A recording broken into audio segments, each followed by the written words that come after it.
ఐక్యత, వికలాంగులు వితంతువులు వృద్ధుల ఐక్యత, పేరిక కులస్తుల ఐక్యత, హస్తం గుర్తుకే వంశీ చంద్రరెడ్డి గారి హస్తం.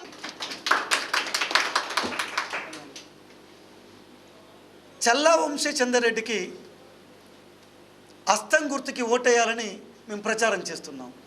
వంశీ చంద్రరెడ్డి హస్తం గుర్తుకి ఎందుకు ఓటేయాలనే విషయాన్ని మీ అందరికీ స్పష్టంగా చెప్పడానికి వచ్చాను. వికలాంగులకి మొదటగా పెన్షన్ పెట్టింది కాంగ్రెస్ పార్టీ. భర్త చనిపోయిన స్త్రీలకి, వృద్ధాప్యంలో ఉన్న అవ్వతాతలకి, కల్లుగీత కార్మికులకి, మిగిలిన వర్గాల వారికి పెన్షన్ని ప్రారంభించిందే కాంగ్రెస్ పార్టీ. కాబట్టి వంశీ చంద్రరెడ్డి హస్తం గుర్తుకి ఓటేయాలని అడుగుతున్నాం. వికలాంగులకి, వయోవృద్ధులకి సంక్షేమాన్ని చూడాలి, ఆ సంక్షేమం ద్వారా వారు అన్ని రకాలుగా ఆదుకోవాలి అని ఆలోచన చేసి వికలాంగులకి, వయోవృద్ధులకి సంక్షేమ శాఖ ఏర్పరిచిన కాంగ్రెస్ పార్టీకి వంశీ చంద్రరెడ్డికి హస్తం గుర్తుకు ఓటేయాలి. వికలాంగులకి విద్యలో, ఉద్యోగంలో రిజర్వేషన్ ఇచ్చిన కాంగ్రెస్ పార్టీ హస్తం గుర్తుకి వంశీ చంద్రరెడ్డికి ఓటేయాలి. వికలాంగులు, వితంతువులు, వృద్ధులకి జీవన భద్రత ఉండాలి, ఆహార భద్రత ఉండాలి అని ఆలోచన చేసి 35 కేజీల అంత్యోదయ బియ్యం కార్డుని ఇచ్చిన కాంగ్రెస్ పార్టీ హస్తం గుర్తుకి వంశీ చంద్రరెడ్డి హస్తం గుర్తుకు ఓటేయాలి. వికలాంగులకి, వితంతువులకి, వృద్ధులకి ఇండ్లు ఉండాలి అని రిజర్వేషన్ ఇచ్చిన పార్టీ కాంగ్రెస్ పార్టీ. కాబట్టి వంశీ చంద్రరెడ్డి హస్తం గుర్తుకి ఓటేయాల్సిన అవసరం ఉంది. ఇవాళ వికలాంగులకి అనేక చట్టాలు, అనేక జీవోలు చేసింది కాంగ్రెస్ పార్టీ, అమలుపరిచింది కాంగ్రెస్ పార్టీ. కాబట్టి వంశీ చంద్రరెడ్డి గారి హస్తం గుర్తుకి ఓటేయాల్సిన అవసరం ఉంటుంది. ఈ దేశంలో, ఈ రాష్ట్రంలో వికలాంగుల కోసం ఏదైనా చేశారు అంటే అది సంక్షేమం కానీ, సహకారం కానీ, అభివృద్ధి కానీ, పరికరాలు కానీ, విద్య కానీ, ఉద్యోగం కానీ చేసిందంటే కాంగ్రెస్ పార్టీ చేసింది. కాబట్టి వంశీ చంద్రరెడ్డి గారి హస్తం గుర్తుకు ఓటేయాలంటున్నాం. నేను ఇన్ని విషయాలు చెప్పాను. వంశీ చంద్రరెడ్డి గారికి ఎందుకు ఓటేయాలో,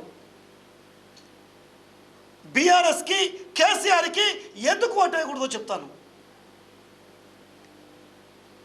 ఏనాడు కూడా ముఖ్యమంత్రి హోదాలో గత 10 సంవత్సరాల కాలంలో కేసీఆర్ ఒక్క ప్రపంచ వికలాంగుల దినోత్సవానికి కూడా హాజరు కానందుకు వికలాంగులు బీఆర్ఎస్కి బుద్ధి చెప్పాలి, ఓటేయకుండా వాళ్ళని ఓడించాలి. వికలాంగుల హక్కులు రక్షించాల్సిన బాధ్యతలో ఉండి, వికలాంగుల హక్కులు అమలు పరచాల్సిన బాధ్యతలో ఉండి, చట్టాలని అమలు పరచాల్సిన వాళ్ళకి ఉద్యోగంలో ఉండి, మంత్రి స్థానంలో ఉండి, ముఖ్యమంత్రి స్థానంలో ఉండి స్వయాన కేటీఆర్, స్వయాన కేసీఆర్ నిండు అసెంబ్లీలో సైతం, బయట బహిరంగ సభల్లో సైతం ఎలక్షన్ కమిషన్ చెబుతూ ఉంది వికలాంగులని అవమానపరిచే పదాలని పిలవద్దు అని. కానీ కేసీఆర్ మరగుజ్జులు అని, కుంటి అని, గుడ్డి అని, మూగ అనే పదాలని కేటీఆర్ వాడారు. వికలాంగుల మనసులని గాయపరిచారు. అందుకనే బీఆర్ఎస్ని ఓడించండి, కాంగ్రెస్ని గెలిపించండి, వంశీ చంద్రరెడ్డి హస్తం గుర్తుకు ఓటేయమని చెప్తున్నాం. ఆనాడు కాంగ్రెస్ పార్టీ వికలాంగుల మోటార్ వాహనాలకి 500 రూపాయల సబ్సిడీ ఇచ్చింది. అందుకే పెట్రోల్ సబ్సిడీ, అందుకే వంశీ చంద్రరెడ్డి గారి హస్తం గుర్తుకి ఓటేయమని చెప్తున్నాం. ఆ సబ్సిడీని ఎత్తేసిన నీచుడు కేసీఆర్. కాబట్టి కేసీఆర్ గుర్తుకి ఓటేయకుండా కేసీఆర్ అభ్యర్థిని ఓడించమని చెప్తున్నాం. 150 రోజులు వికలాంగులకు పని కల్పించాలని చట్టం చేసి అమలుపరిచిన పార్టీ కాంగ్రెస్ పార్టీ అయితే, ఒక్క వికలాంగుడికి కూడా 10 సంవత్సరాల కాలంలో 150 రోజులు పని కల్పించని వ్యక్తి కేసీఆర్. కాబట్టి వంశీ చంద్రరెడ్డి గారు హస్తం గుర్తుకు ఓటేసి బీఆర్ఎస్ని ఓడించమంటున్నాను. ఇవాళ 33 సంవత్సరాలు స్వతంత్రంగా ఉన్న వికలాంగులు, వయోవృద్ధులు సంక్షేమ శాఖని స్త్రీ సంక్షేమ శాఖలో విలీనం చేసిన అష్టదరిద్రుడు కేసీఆర్. కాబట్టి కేసీఆర్ని ఓడించండి, వంశీ చంద్రరెడ్డి గారి హస్తం గుర్తుకు ఓటేయండి అంటున్నాను.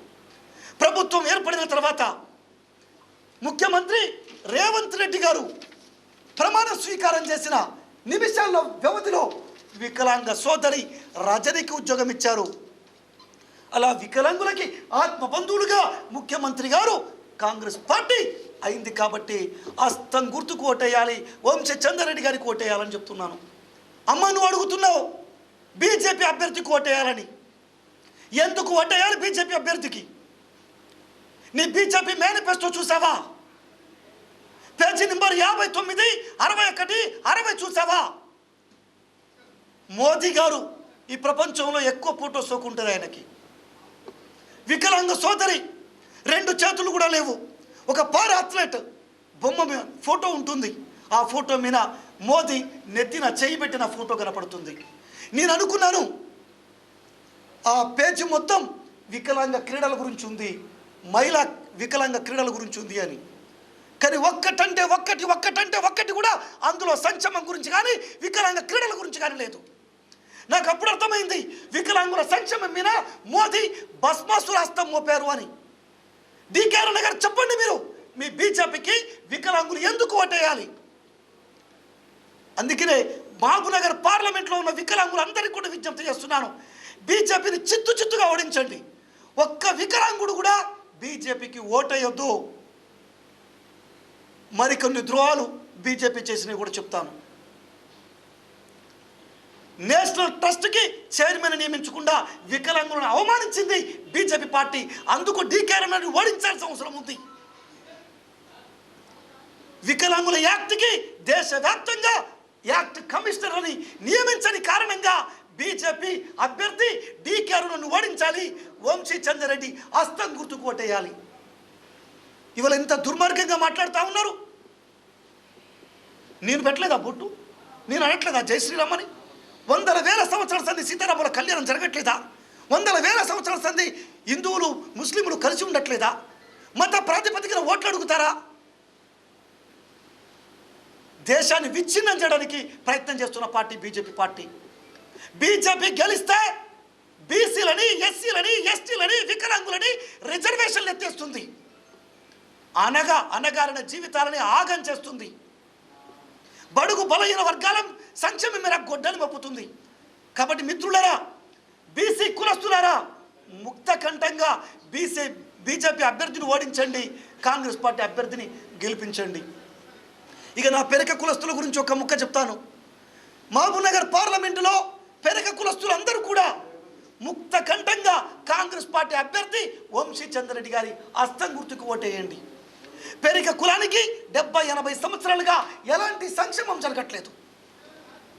పెరిక కులానికి సంక్షేమం ఉండాలి, అభివృద్ధి ఉండాలి, స్కాలర్షిప్లు పొందాలి, సబ్సిడీలు పొందాలి, వారికి రాజకీయంగా ఎదగాలి అనే ఆలోచన చేసి పెరిక కుల కార్పొరేషన్ సాధన సమితి చైర్మన్గా నేను అడగగానే మేనిఫెస్టోలో పెరిక పురగిరి క్షత్రియ కార్పొరేషన్ని పెట్టి 100 రోజుల్లోపు క్యాబినెట్లో ఆమోదించి పెరిక కులానికి కార్పొరేషన్ ఇచ్చిన కాంగ్రెస్ పార్టీ అభ్యర్థి హస్తం గుర్తుకి వంశచంద్రరెడ్డి గారు హస్తం గుర్తుకి ఓటేసి పెరిక కులస్తులందరూ కూడా కాంగ్రెస్ పార్టీ రుణం తీర్చుకోవాలి.